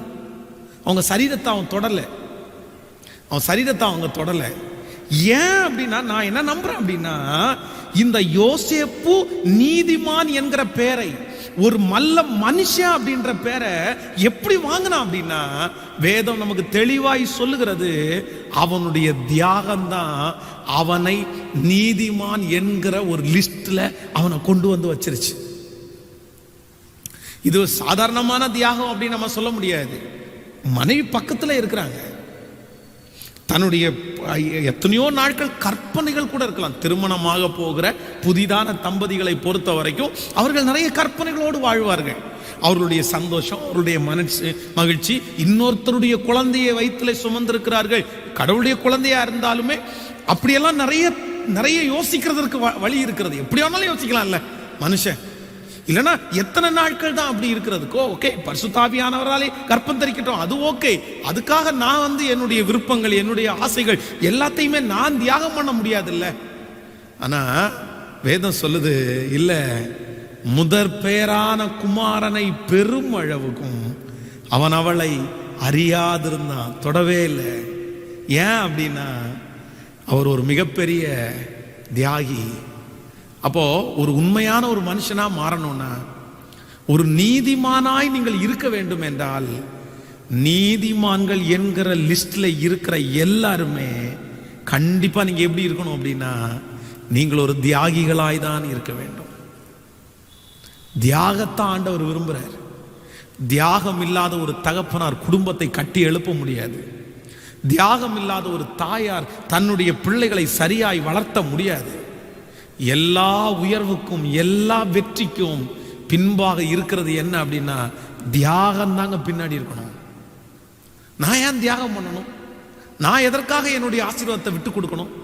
எனக்கு எதற்காக நான் என் சந்தோஷத்தை விட்டு கொடுக்கணும்? நான் எல்லாம் அப்படி சந்தோஷத்தை விட்டு கொடுக்க மாட்டேன். நான் என் மகிழ்ச்சியை யாருக்காக தியாகம் பண்ண மாட்டேன். நான் அப்படிதான் வாழ்வேன் அப்படின்னு நினைக்கிற ஒரு மனுஷன் தன்னுடைய வாழ்க்கையிலே, நான் நம்புறேன், யாரையுமே நீங்கள் உருவாக்கவே முடியாது. தியாகம் இல்லாத ஒரு மனுஷன் யாரையுமே உருவாக்க முடியாது. தியாகம்தான் அநேகரை உருவாக்க முடியும். தியாகம் பண்ணணும். ஒருவேளை இந்த ஜெபத்துல இருக்கிற ஆண்டவருடைய பிள்ளைகளை நீங்கள் தியாகம் பண்ணுகிறவர்களா இருந்தால், நான் நம்புறேன், உங்க தியாகத்திற்கு ஆண்டவர் பதிலை கொடுக்காம இருக்க மாட்டார். நீங்கள் என்ன தியாகம் பண்ணுகிறீர்களோ அந்த காரியத்துல ஆண்டவர் உங்களுடைய தியாகத்தை பார்த்து வெற்றியை தருகிற ஒரு நல்ல தெய்வம். அப்போ நீதிமான்களுக்கு தேவையான சத்தியம் சில நேரங்களில் நம்ம பல இடங்களில் நீங்கள் சுவிசேஷம் அறிவிக்கிறதுக்கு முன்பாக, அவர்களுக்கு ஜெபிக்கிறதற்கு முன்பாக முன்னாடி எது நிற்கணும் அப்படின்னா, ஆனால் இன்னைக்கு நம்ம நிறைய பேர் ஜெபம் பண்ணுறதுக்கு ரொம்ப இன்ட்ரெஸ்டாக இருக்கிறோம், சுவிசேஷம் சொல்றதுக்கு ரொம்ப இன்ட்ரெஸ்டாக இருக்கிறோம், எல்லாம் பண்ணிடுவோம். ஆனால் என்ன பண்ண முடியாதுன்னா தியாகம் மட்டும் பண்ண முடியாது. இல்லை, நம்முடைய பட்டணத்திலே நம்முடைய தேசத்திலே வந்து இவ்வளோ பெரிய ரட்சிப்பு நம்முடைய பட்டணங்களுக்கு கிடைக்கிறதற்கு பரிசுத்தவான்கள் ஜெபித்ததுனால அல்ல, பரிசுத்தவான்கள் பிரசங்கம் பண்ணினதுனால மட்டும் இல்ல. பெரிய பெரிய மிஷனரிகள் நம்முடைய தேசத்துல வந்து அவங்க ஜெபம் பண்ணது உண்மை, அவங்க ஆண்டவருக்கு பிரியமாய் வாழ்ந்தது உண்மை. ஆனா அதை விட அவர்கள் என்ன செஞ்சிருக்கிறாங்கன்னா, அவர்களுடைய தியாகம்தான் இன்றைக்கு அவர்களுடைய கண்ணீர், அவர்களுடைய ரத்தம், அவர்களுடைய சரீரத்தில் விழுந்த ஒவ்வொரு அடிகளும் தான் இன்னைக்கு நீங்களும் நானும் ஆண்டவருடைய பிள்ளைகளாக இருக்கிறோமே தவிர வெறும் ஜெபம் மட்டும் இல்லை, ஜெபம் மட்டும் இல்லை, வெறும் ஊழியம் மட்டும் இல்லை. இன்னைக்கு வெறும் ஊழியம் மட்டும்தான் நடக்குது, ஜெபம் மட்டும்தான் நடக்குது. ஆனா தியாகம் எங்கேயோ போயிடுச்சு. கர்த்தாவே எனக்கு ஒரு கிருபை தாரும், நான் யாராய் மாற விரும்புகிறேன் என்றால் ஆண்டவரே நான் ஒரு தியாகியாய். ரூத்தை குறித்து வேதம் ஒரு நல்ல மனுஷி அப்படின்னு சொல்லுது. ரூத்தை குறித்து ஒரு நீதிமானுடைய லிஸ்ட்ல ரூத் வைக்கப்படுகிறார். காரணம் வேற எதுவுமே இல்லை, தன்னுடைய இளம் வயது, தன்னுடைய தான் இழந்ததை போலத்தான் தான் இழந்தது கணவனாரை மட்டும் தான் இழந்திருக்கிறார்கள். ஆனா தன்னுடைய மாமியார் இழந்தது தன்னுடைய 2 மக்களையும் தன்னுடைய கணவனாரையும் இழந்திருக்கிறார். தன்னுடைய இழப்பை விட மாமியாருடைய இழப்பு ரொம்ப பெருசு, ஐயோ பெரியது. கணவனாரை இழந்த எனக்கே இப்படி இருக்கும் அப்படின்னா அந்த பிள்ளைகளை இழந்து கணவனாரை இழந்த என் மாமிக்கு எப்படி இருக்கும் அப்படின்னு நினைச்சு தன்னுடைய வாழ்க்கையே தியாகம் பண்றதுக்காக நினைக்கிறார். பரவாயில்ல மாமி, நான் கஷ்டப்பட்டா கூட பரவாயில்ல, நான் என் தகப்பன் வீட்டுக்கு திரும்பி போக மாட்டேன், அதை குறித்து நீங்க பேச வேண்டாம். இல்லப்பா உன் தங்கச்சி அப்படி போயிட்டால்ல, அழகா முத்தமிட்டு போயிட்டா, அவ வாழ்க்கையை தெரிஞ்செடுத்தா, நீயும் உனக்கு ஒரு எதிர்காலம் இருக்குல்ல, நான் உனக்கு என்ன செய்ய முடியும்? இல்ல, செத்தாலும் உங்க கூட தான் நான் சாவேன், வாழ்ந்தாலும் உங்க கூட தான் வாழ்வேன். அப்படி ஒரு தியாகத்தை அன்றைக்கு அவர்கள் தன்னுடைய கையில எடுத்ததும் இல்லாம ஊருக்கு வர்றாங்க. ஊருக்கு வந்ததுக்கு பிறகு ஒருத்தர் மூஞ்சிய ஒருத்தர் பார்த்துட்டு இருக்காங்க. இப்ப சாப்பிடுறதுக்கு வழி இல்லை. ஆனா ஃபர்ஸ்ட் வேலைக்கு போறது யார் தெரியுமா? மம்மி இந்த ஊர் எனக்கு தெரியாது, இந்த ஊர்ல உள்ள ஆட்களும் தெரியாது, வாங்க 2 பேரும் வேலைக்கு போலான்னு சொல்லல, இவங்க தான் ஃபர்ஸ்ட் போறாங்க. நீங்க வீட்டுல இருங்க, உங்களை நான் நல்லா பாத்துக்கிறேன், உங்களுக்கு நல்ல சாப்பாடு நான் கொடுக்குறேன் அப்படின்னு சொல்லி மருமகள் வேலைக்கு போய் ஆண்டவர் பார்த்துட்டாரு. நகோமியால ரூத்தை ஆசீர்வதிக்க முடியுமோ முடியாதோ, ஆனா தியாகத்தை பார்க்கிற கர்த்தர் ரூத்தை ஆசீர்வதிக்கிறது உண்மை உள்ளவராயிருந்தால் இன்றைக்கு இந்த செய்தியை கேட்கிற ஆண்டவருடைய பிள்ளையே உங்க குடும்பத்திற்காக விழுந்து விழுந்து நீங்க உழைக்கலாம். நீங்கள் பெரிய தியாகிகளா இருக்கலாம், ஆனால் உங்கள் தியாகங்கள் மதிக்கப்படாததா இருக்கலாம். என் குடும்பத்திற்காக, என் குடும்பத்திற்கு, என் மாமிக்காக, என்னுடைய மாமனாருக்காக, என்னுடைய பிள்ளைகளுக்காக எவ்வளவு தியாகம் பண்றேன், என் வாழ்க்கையை தியாகம் பண்ணிட்டேன், என் எதிர்காலத்தையே அதுக்காக வீணடிச்சிட்டேன், ஆனா ஒரு என்கரேஜ்மெண்ட் கூட இல்லை அப்படின்னு இருக்கிற கர்த்தருடைய பிள்ளையே, இல்லை, ஆண்டவர் தம்முடைய நாமத்திற்காய் காண்பித்த பிரயாசத்தை மறந்துவிட அநீதி உள்ளவர் அல்ல. அவருடைய கையில உங்களுடைய தியாகங்கள் இருக்கிறது, நிச்சயம் ஆண்டவர் உங்களை ஆசீர்வதிப்பார். ஆண்டவர் தியாகத்தை பார்க்கிறார். ஆண்டவராகிய இயேசு கிறிஸ்து இந்த உலகத்திலே நமக்கு அவர் தியாகமானார். அவருடைய தியாகம் தான் நம்ம இன்னைக்கு ஆண்டவருடைய பிள்ளைகளா நின்றுக்கிறோம். ஸோ ஒரு நீதிமானுடைய 2வது ஒரு மிகப்பெரிய குவாலிட்டி என்ன அப்படின்னா, அவங்க யாரா இருக்கணும் அப்படின்னா அவங்க தியாகியா இருக்கணும். அவங்க ஒரு பொருளை தனக்கு இருக்கிறத கூட வச்சுக்கங்க அப்படின்னு சொல்ற மாதிரி தியாகியா இருக்கும். ஓகே இந்த குணம் வரணும்னு நான் இந்த செய்தியை தியானிக்கும் போதெல்லாம் ஆசைப்படுறேன். நீதிமானே ஆகிய இந்த யோசேப்பு அப்படி என்ன பார்த்தா ஆண்டவர் கூப்பிட மாட்டாராமா? நீதிமானாகிய பென்ஸ் அப்படின்னு கூப்பிட மாட்டாரா? இந்த செய்தியை நான் தியானிக்கும் போதெல்லாம் அப்படிதான் நினைக்கிறேன். ஜெபம் பண்ணிட்டே, ஆண்டவரே என்னையே அப்படி நீங்க கூப்பிடணும் ஆண்டவரே, நான் முதல்ல ஊழியக்காரன்றது அடுத்தது இருக்கட்டும் ஆண்டவரே, நான் ஒரு பாஸ்டர்ன்றது அடுத்தது இருக்கட்டும் ஆண்டவரே, ஆனா ஃபர்ஸ்ட் நான் ஒரு மனுஷனா இருக்கணும் ஆண்டவரே, நான் ஒரு தேவ மனுஷனா இருக்கணும் ஆண்டவரே. அதனால எனக்கு ஒண்ணு கொடுங்க ஆண்டவரே, எனக்கு போற இடத்துல எல்லாம் ஒரு கிருபை வேணும், எனக்கு ஒரு தியாகத்தை கொடுங்க ஆண்டவரே, எனக்கு ஒரு தியாகமான ஒரு வாழ்க்கையை கொடுங்க ஆண்டவரே. 10 பேர் அப்படியே உட்கார்ந்து சாப்பிட்ற இடத்துல ஒரே ஒருத்தர் மட்டும் போய் சர்வ் பண்ணிட்டே இருப்பார் பாருங்களேன், அதாங்க தியாகம். எல்லாரும் உட்காரும்போது ஒருத்தர் மட்டும் கொண்டு போய் தண்ணி எடுத்துட்டு கொண்டு போய் வைப்பாங்க பாருங்களேன், அந்த கேரிங் நேச்சரா இருப்பார் பாருங்களேன். தியாகம் அப்படியெல்லாம் சிலரை பார்க்கும்போது அப்படியே ஆசையா இருக்கும். அந்த குணங்கள் நமக்கு வராதா? நான் சொல்றேன், அப்படி 10 பேர் இருக்கிற லிஸ்ட்ல ஆண்டவருடைய பிள்ளையே நீ இருக்கணும். ஆண்டவருடைய பிள்ளையே நீங்க இருக்கணும். யாராவது என்ன நீ சாப்பிடலையாப்பா? நான் சாப்பிட்றேன், நீங்க சாப்பிடுங்க. ஆனால் நம்ம நிறைய பேர் பக்கத்தில் யாரையுமே பார்க்க மாட்டோம். யாரை குறித்து நமக்கு கவலை இல்லை.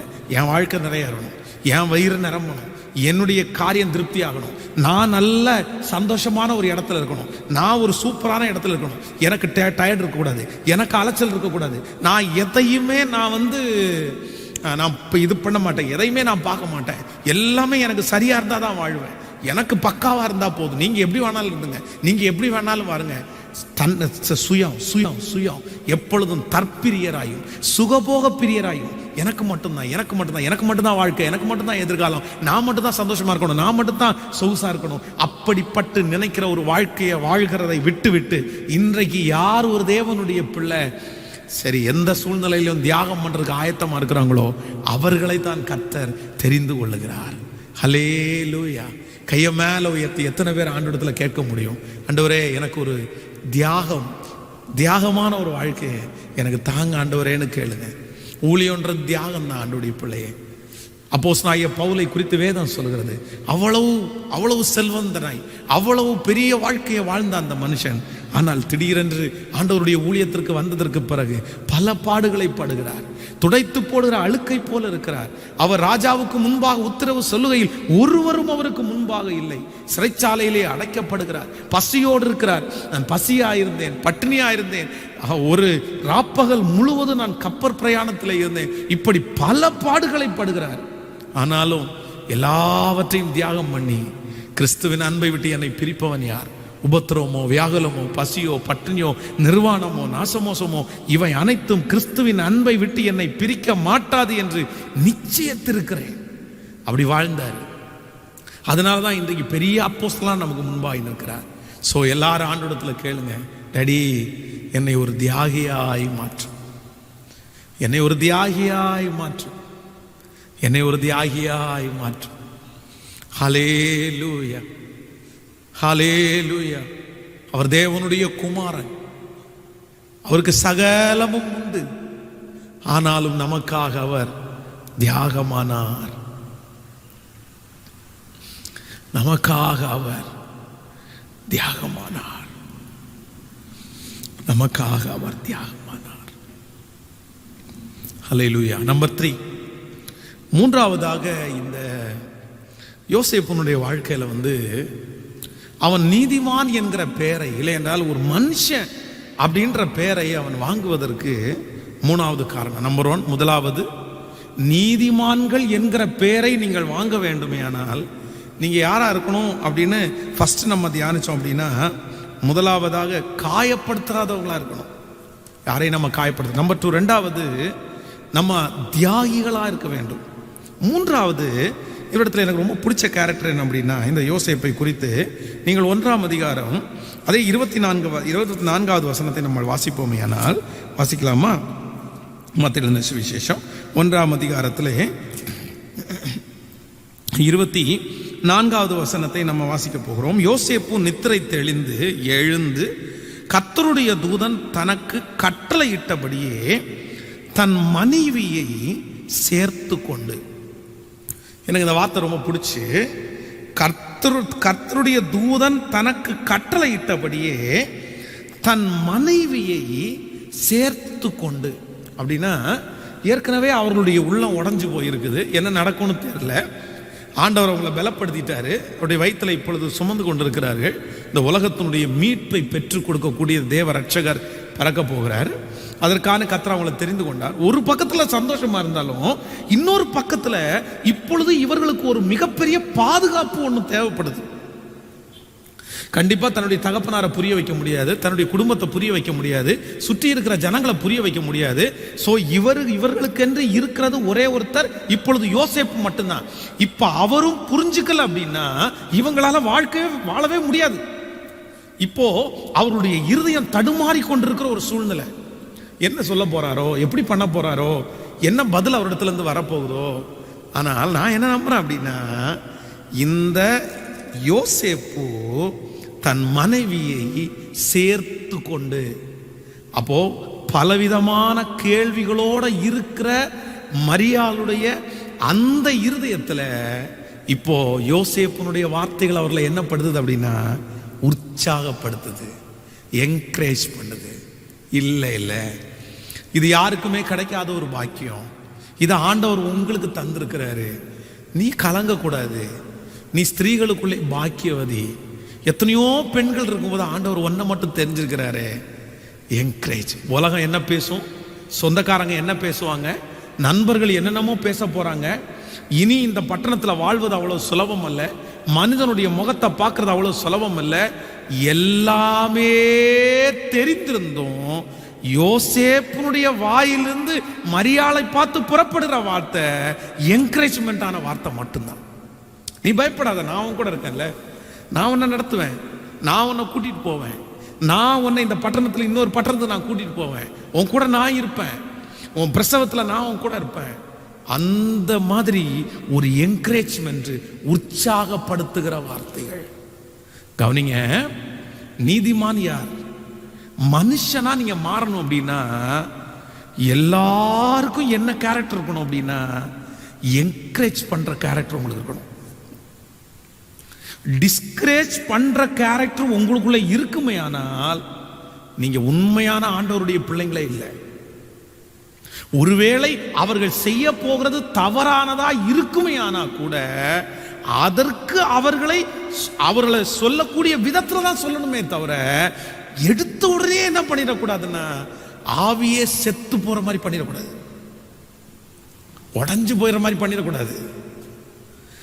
என்கரேஜ்மெண்ட்ல தான் நிறைய பேருடைய வெற்றியை நம்ம பார்க்க முடியும். மற்றவங்கள வெற்றியை பார்க்க முடியாது.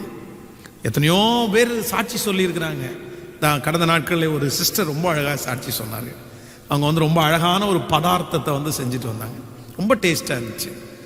இவ்வளோ நல்லா அழகாக பண்ணியிருக்கீங்களே, ரொம்ப டேஸ்ட்டாக பண்ணியிருக்கீங்களே, ரொம்ப நல்லா இருக்கேன் அப்படின்னு சொல்லும்போது அவங்க சொன்னாங்க, ஐயோ இல்லை ஃபஸ்ட்டு நான் ஆரம்பத்தில் செய்யும்போது ரொம்ப நல்லா இல்லாமல் தான் செய்வேன், எனக்கு செய்யவே தெரியாது, எனக்கும் சமையலுக்கும் ரொம்ப தூரம். ஆனால் என்னுடைய கணவனார் நான் அன்றையிலிருந்து செய்ய ஆரம்பித்ததுலேருந்து எப்போ நான் செஞ்சாலுமே நான் செஞ்சது நல்லா இருக்கோ நல்லா இல்லையோ, ஆனால் அதை வாங்கிட்டு அப்படியே ரசித்து நல்லா இருக்குப்பா நல்லா இருக்குப்பா நல்லா இருக்குப்பா என்னமோ தெரில, அவர் அப்படி என்கரேஜ் பண்ணி சொன்னதே என்ன அப்படியே உருவாக்கிருச்சு. அப்படியே உற்சாகப்படுத்தி சொல்லும் போதே நான் நினைச்சேன், இல்லை நம்ம நல்லா பெஸ்ட்டாக பண்ணணும் அப்படின்னு நினைச்சே நான் செய்ய ஆரம்பித்தேன். ஆண்டவர் அந்த கிருபை என்னைக்கு என் கையில் கொடுத்தாரு அப்படின்னு சொல்கிறாங்க. நமக்கு நிறைய பேருக்கு வாயில் வராத ஒன்று என்ன அப்படின்னா என்கரேஜ்மெண்ட்டு நமக்கு நிறைய நேரத்தில் வராது. நமக்கு பிரியமானவர்கள், நமக்கு பழக்கமானவர்கள், நம்முடைய பிள்ளைகளை அவர்கள் தவறு செய்யும் போது அவர்களை கண்டித்து இது தப்பு இப்படி செய்யுங்க அப்படின்னு சொல்லி கொடுக்கறது தவறல்ல. ஆனா எப்பவுமே நீதிமானா இருக்கிற ஒருத்தன் என்ன பண்ணணும் அப்படின்னா உற்சாகம் மட்டும்தான் படுத்தணும். உற்சாகம் மட்டும்தான் படுத்தணும். கர்த்தர் கூட இருக்கிறாரு, கர்த்தர் நடத்துவாரு. No negative words. நம்முடைய வாயிலிருந்து எதிர்மறையான எண்ணங்கள் யாருடைய வாழ்க்கையை பார்த்து வரவே கூடாது. ஏன் அப்படின்னா நீங்களும் நானும் ஆராதிக்கிற கர்த்தர் அவர் ஒரு நாளும் குறைவாய் பேசுகிறவர் அல்ல, அவர் என்கரேஜ்மெண்ட் பேசுறவர் தான். நீ கீழே குழியில படுத்து கிடப்ப, அவ்வளவு சோகத்துல இருப்பீங்க, இனி உங்களுடைய எதிர்காலத்தை குறிச்ச நம்பிக்கையே உங்களுக்கு இருக்காது, எல்லாமே முடிஞ்சுட்டு இருப்பீங்க. ஆனா ஆண்டவர் உங்களுக்கு ஒரு வாக்கு தத்துவத்தை கொடுப்பாரு. அந்த ஒரே ஒரு வாக்கு தத்துவம் உங்களை எட்டாத உயரத்துல கொண்டு போய் வைக்கும். இல்ல அவ்வளவு நெகட்டிவ் யோசிச்சு இருந்த நீங்க அவ்வளவு பாசிட்டிவ் ஆயிருவீங்கல்ல. அந்த வாக்கு தத்துவம் கேட்டது உடனே உங்க சிந்தை பாசிட்டிவ் ஆகும், உங்க செயல் பாசிட்டிவ் ஆகும், உங்க எதிர்காலத்தை குறித்து ஒரு பாசிட்டிவ் எண்ணம் நீங்க அப்படி எழுப்பி நின்றுருக்கீங்கல்ல. எத்தனை பேர் அப்படி எழுப்பி நின்றுருக்கீங்க? அப்படி நான்லாம் 2004வது வருடம் என்னுடைய வாழ்க்கையில மிகவும் கஷ்டமான ஒரு சூழ்நிலை, எல்லாரும் கைவிடப்பட்ட ஒரு நிலைமை. அந்த நாளில் ஒவ்வொரு வாரமும் ஞாயிற்றுக்கிழமை பேசப்படுகிற அந்த வார்த்தை தான், அந்த பாஸ்டர் ஆராதனைக்கு இடையில சொல்ற அந்த ஒரு வார்த்தை, அதுதாங்க என்ன வாழ வச்சிருச்சு. அவ்வளவு நொந்து போய் உடஞ்சு போய் இனி எதிர்காலமே இல்லடா அப்படின்னு ஆலயத்துக்குள்ள போய் மூலையில நின்று அந்த பாட்டை பாடி கை தட்டி அழுதுட்டே இருப்பேன். பலிபீடத்துல இருந்து ஒரு வார்த்தை வரும் பாருங்களேன், எனக்காகவே பேசுனது மாதிரி இருக்கும். அவ்வளவு சோர்ந்து போயிருக்கிற நானு அந்த ஒரே ஒரு வசனத்தினால அடுத்த ஒரு வாரம் மகிழ்ச்சியா ஓடுவேன். இது என்னுடைய அனுபவம் அல்ல, இந்த சத்தியத்தை கேட்கிற உங்களுடைய நிறைய பேருடைய அனுபவம் இது. ஆண்டவர் உங்களை எப்படியெல்லாம் என்கரேஜ் பண்றாரு, எப்படியெல்லாம் கர்த்தர் தட்டி கொடுக்கிறாரு. உங்களை என்கரேஜ் பண்ணணுன்றதுக்காக எத்தனை பேரை கர்த்தர் முன்னாடி கொண்டு வந்து நிறுத்துறாரு. அவரை பாடுறா, இவரை பாடுறா, இவங்களை பாடுறா, இவங்களெல்லாம் நடத்தின நான் உன்னை நடத்த மாட்டேனான்னு கர்த்தர் எப்படியெல்லாம் உங்களை தட்டி கொடுக்கிறாரு. சோ கர்த்தரே உங்களை தட்டி கொடுக்கும் போது நீங்க ஏன் மற்றவங்களை தட்டி கொடுக்கல? நீங்க ஏன் மற்றவங்களை என்கரேஜ் பண்ணல? அது உங்க வாயிலிருந்து வரவே வராதா? நல்லா நீங்க சொல்லவே மாட்டீங்களா? ஒருத்தரை புகழ்ற வார்த்தையை உங்களுடைய வாயிலிருந்து பார்க்கவே முடியாதா? சிலருக்கு அந்த வார்த்தை வரவே வராதுங்க. சுட்டு போட்டா கூட வர மாட்டீங்க. ஒரு வார்த்தை மனைவியை பார்த்து, கணவனை பார்த்து, பிள்ளைகளை பார்த்து எப்படி எப்போது சொல்லியிருக்கீங்களா? அது பழகவே இல்லையா? நீங்க சிலருடைய ஆவி அவிந்து போறதே அதனால்தான். சிலர் இனி இந்த குடும்பத்துக்கு எதுவுமே செய்யக்கூடாது அப்படின்ற எண்ணத்துக்கு வர்றதே அதனால்தான். இவங்களுக்கு செஞ்சு எண்ணத்தை தான் பார்த்தோம், ஒரே திட்டு தான் வாங்கணும், ஒரு என்கரேஜ்மெண்ட் கூட இல்லை அப்படின்னு சொல்றது காரணமே அதான். ஏன் அப்படின்னா அந்த தட்டி கொடுக்குற அந்த சுபாவம் இல்லாமல் போயிடுச்சு. இல்லை ஆண்டவருடைய பிள்ளைகளே, தீர்மானம் எடுங்க. ஆண்டவரே எனக்கு ஒரு கிருபை தாங்க. நீங்க வேதத்துல ஒரு சம்பவத்தை வாசிங்க, ரொம்ப அழகா இருக்கும். 1 ராஜாக்கள் எடுத்துக்கொள்ளலாமா? 1 ராஜாக்கள், இதை வாசித்து நம்ம ஜெபித்து முடிக்கலாம். 1 ராஜாக்களின் புஸ்தகம் 19ஆம் அதிகாரத்தை எடுத்துக்கொள்ளுங்கள். 1 ராஜாக்கள் 19ஆம் அதிகாரத்திலே 4வது வசனத்தை நம்ம வாசிக்க போகிறோம். 19ஆம் அதிகாரம் 4வது வசனத்தை வாசிக்கலாம். அவன் வனாந்திரத்திலே ஒரு நாள் பிரயாணம் போய் ஒரு சூரை செடியின் கீழ் உட்கார்ந்து தான் சாக வேண்டும் என்று கோரி, போதும் கர்த்தாவே, என் ஆத்துமாவை எடுத்துக்கொள்ளும், நான் என் பிதாக்களை பார்க்கலும் நல்லவன் அல்ல என்று சொல்லி ஒரு சூரை செடியின் கீழ் படுத்து கொண்டு நித்திரை பண்ணினான். அப்பொழுது ஒரு தூதன் அவனை தட்டி எழுப்பி, எழுந்திருந்து போஜனம் பண்ணு என்றார். அவன் விழித்து பார்க்கிற போது இதுதே தலையினால் சுடப்பட்ட அடையும் ஒரு பாத்திரத்தில் தண்ணீரும் அவன் தலைமாட்டில் இருந்தது. அப்பொழுது அவன் புசித்து குடித்து திரும்ப படுத்துக் கொண்டான். கர்த்தருடைய தூதன் திரும்ப 2ஆம் தரம் வந்து அவனை தட்டி எழுப்பி, எழுந்திருந்து போஜனம் பண்ணு, நீ பண்ண வேண்டிய பிரயாணம் வெகு தூரம் என்றான். அப்பொழுது அவன் எழுந்திருந்து புசித்து குடித்து அந்த போஜனத்தின் பலத்தினால் 40 நாள் இரவும் பகலும் ஓரேப் என்னும் தேவனுடைய பர்வதம் மட்டும் நடந்து போனான். ஹலோ, ஆண்டவர் எவ்வளவு என்கரேஜ் பண்றாருன்னு பாருங்க. இவன் வந்து ஆண்டவர் அவனை திட்டல, இதற்கு முன்பாக எத்தனையோ அற்புதங்களை ஆண்டவர் அவன் மூலமாய் செய்தார். இப்போ ஆனா அந்த ஏசபேல் என்கிற அந்த பேசினதை பார்த்த உடனே இவனுக்கு அப்படியே மனசு உடஞ்சு போய் அப்படியே சூறை செடிகளை படுத்துக்கிறான். சரி, ஆண்டவர் ஒரு தட்டி கொடுத்து எழுந்திரு போஜனம் பண்ணு, சாப்பிட்றா அப்படின்னு ஆண்டவர் சொல்றாரு. ஆனா இவர் என்ன பண்றாரு அப்படின்னா, எழுந்திருந்து போஜனம் பண்ணி குடிச்சிட்டு திரும்ப படுத்துக்கிட்டாராம். அந்த அளவுக்கு மனசுக்குள்ள அவருக்கு வெறுப்பு, அந்த அளவிற்கு எதிர்காலத்தை குறித்த பயம், தன்னுடைய வாழ்க்கையை முடிஞ்சு போச்சுன்ற நெகட்டிவ் தாட்ஸ் எழும்பவே முடியல அவரால். ஆனா ஆண்டவர் அதோட விடல. சரிப்பா, கொஞ்ச நேரம் தூங்கு. அடுத்து திரும்பவும் கர்த்தரவனை தட்டி எழுப்பி விழிச்சு பார்த்தா தலைமாட்டில் அதே போல சுடப்பட்டு வச்சிருக்குது. அதை எடுத்து குடிச்சிட்டு அப்பதான் ஒருத்தர் சொல்றாரு, இல்ல நீ படுத்து கிடக்க வேண்டிய இடம் இந்த இடம் இல்ல, நீ போக வேண்டிய தூரம் வெகு தூரம், நீ பண்ண வேண்டிய பிரயாணம் மிக பெருசு, எந்திரி. அந்த போஜனத்தினுடைய பலத்தினால் இரவு பகல் 40 நாள் நடந்து போனானாமா. எந்த அளவுக்கு ஆண்டவர் அவனை என்கரேஜ் பண்ணியிருக்கிறார். சோ நம்முடைய ஆண்டவரை மாதிரி யாருமே இருக்க முடியாது. சோர்ந்து போய் கிடக்கிற ஒருத்தனை தட்டி எழுப்பிட்டாரே. இன்றைக்கு தேவ மக்களே, தேவ பிள்ளைகளே, உங்க வீட்டில் யாராவது ஒருத்தர் சோர்ந்து போகும்போது தட்டி கொடுங்க. கணவனாரை தட்டி கொடுங்க, உங்க மனைவியை தட்டி கொடுங்க, பிள்ளைகளை தட்டி கொடுங்க. உங்க வாயிலிருந்து எப்போ என்ன வரணும் அப்படின்னா என்கரேஜ். கையை கொடுத்து இது ஒரு பழகிக்குங்க, இது பழகிக்குங்க. ஒவ்வொருத்தரும் பழகிக்குங்க. முதல்ல உங்களுடைய வீட்டில் ஆரம்பிங்க, அதுக்கப்புறம் உங்க தெருவில் செய்யுங்க. நீங்க பார்க்குற, நான் சொல்றேன், நீங்க பண்ற சுவிசேஷத்தை விட, நீங்க சொல்ற சுவிசேஷத்தை விட இந்த மாதிரி காரியத்தில் நம்ம கிளியர் ஆயிட்டோம்னாலே இந்த தேசம் வெகு சீக்கிரத்தில் ரட்சிக்கப்படும், ஜனங்கள் ரட்சிக்கப்படுவார்கள். ஆண்டவர் ஒரு நீதிமான தேடுறாரு, ஆண்டவர் ஒரு மனுஷனை தேடுறாரு. இந்த ஆராதனை வேளையில நீங்களா இருக்கலாம் அந்த மனுஷன், நீங்களா இருக்கலாம் அந்த நீதிமான். ஆண்டவர் தேடுறார். திறப்பிலே நிற்கவும் சுவரை அடைக்கவும் ஒரு மனிதனை தேடினேன், ஒருவனையும் காணேன்.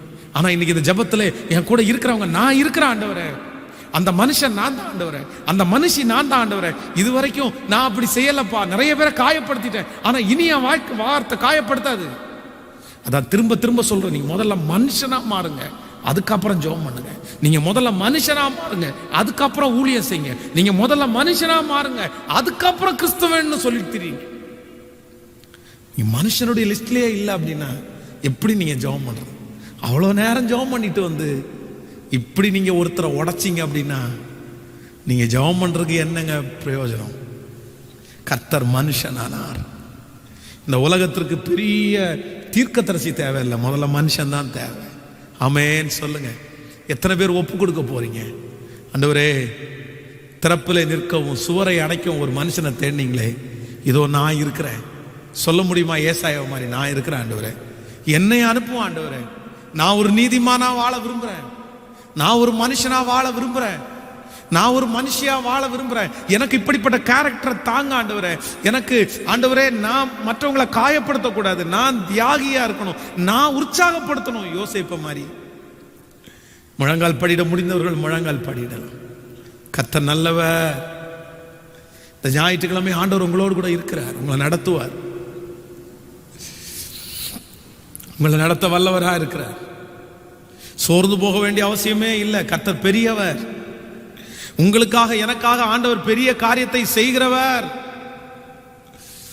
கரங்களை உயர்த்தி, ஆண்டவரே, அந்த நீதிமானுடைய லிஸ்ட்ல நான் வரணும்னு நீங்க சொல்லுங்க. அந்த மனுஷனுடைய லிஸ்ட்ல நான் இருக்கணும். என்னை பயன்படுத்தும் ஆண்டவரே, என்னை அழைங்க ஆண்டவரே. இதோ அடியே நான் இருக்கிறேன், இதோ அடியே நான் இருக்கிறேன், என்னை அனுப்பும், என்னை அனுப்பும் ஆண்டவரே, என்னை அனுப்பும், என்னை அனுப்பும் ஆண்டவரே, நான் இருக்கிறேன். ஹalleluya. எஜமானரே,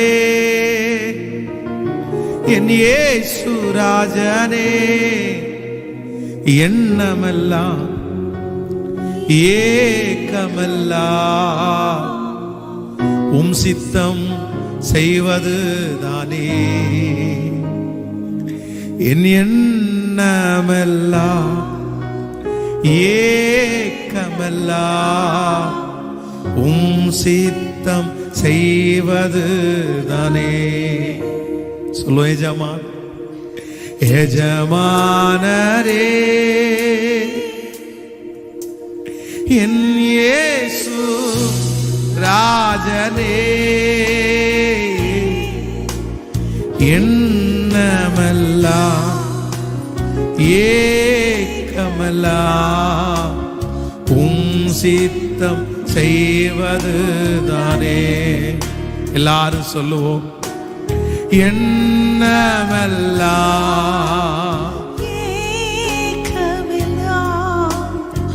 உம் சித்தம் செய்வது தானே. உமக்காகத்தான் வாழ்றேன் ஆண்டவரே, உம்மைத்தான் நான் நேசிக்கிறேன் ஆண்டவரே. என்ன பலியாகி என்னை மீட்டதற்காக நன்றி. பரலோகம் திறந்தவரே, திறந்தவரே, சொல்லுவோம் நன்றி நன்றி.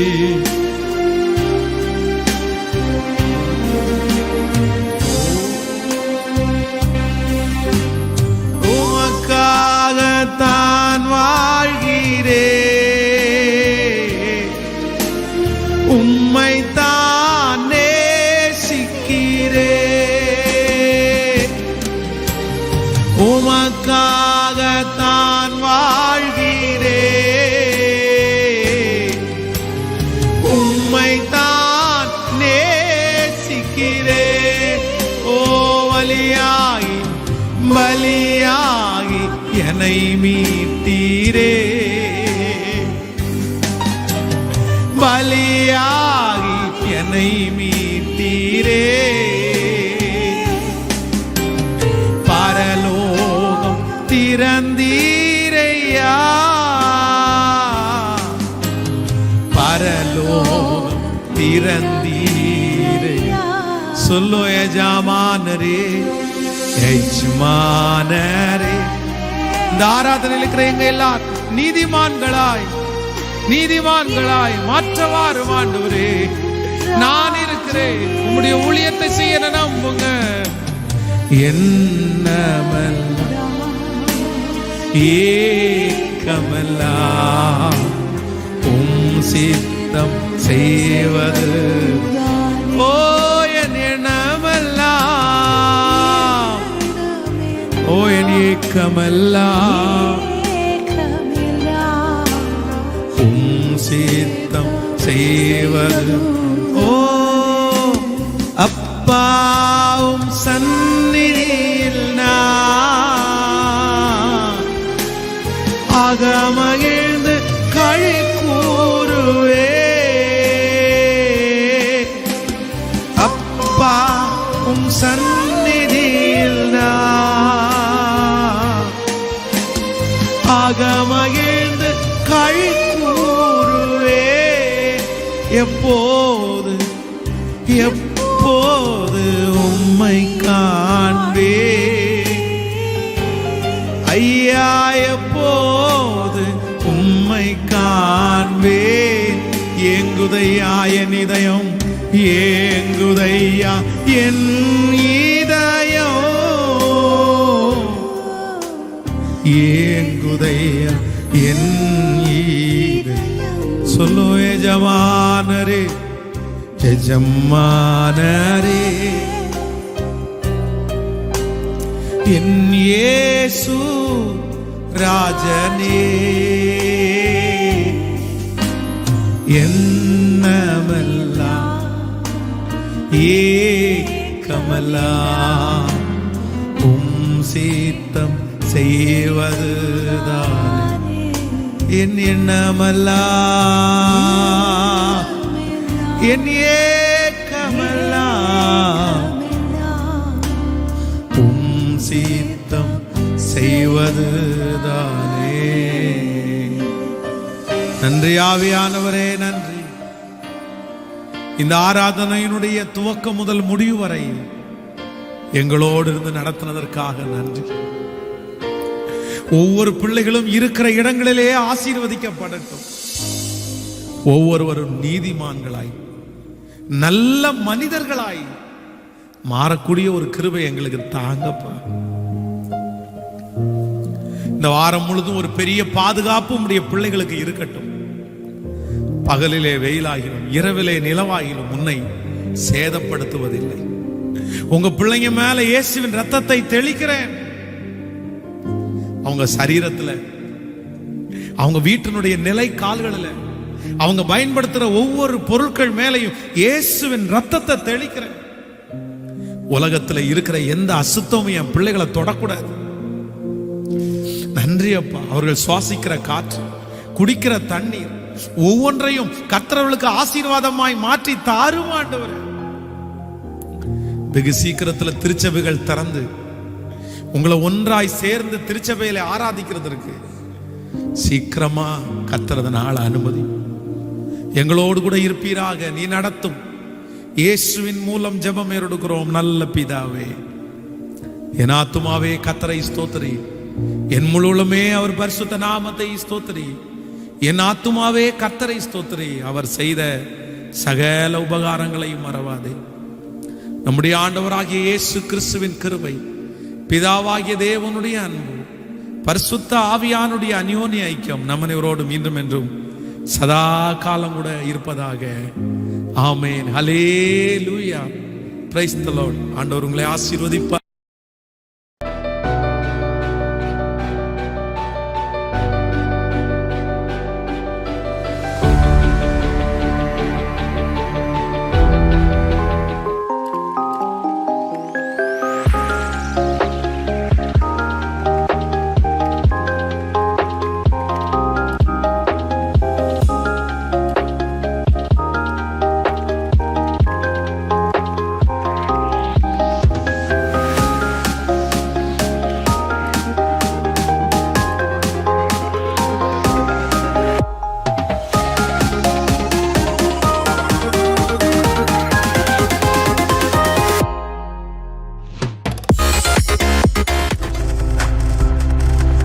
நீங்கள் பார்த்து கொண்டிருப்பது உங்கள் ஜாய் டிவி. உங்கள் துக்கம் சந்தோஷமாய் மாறும்.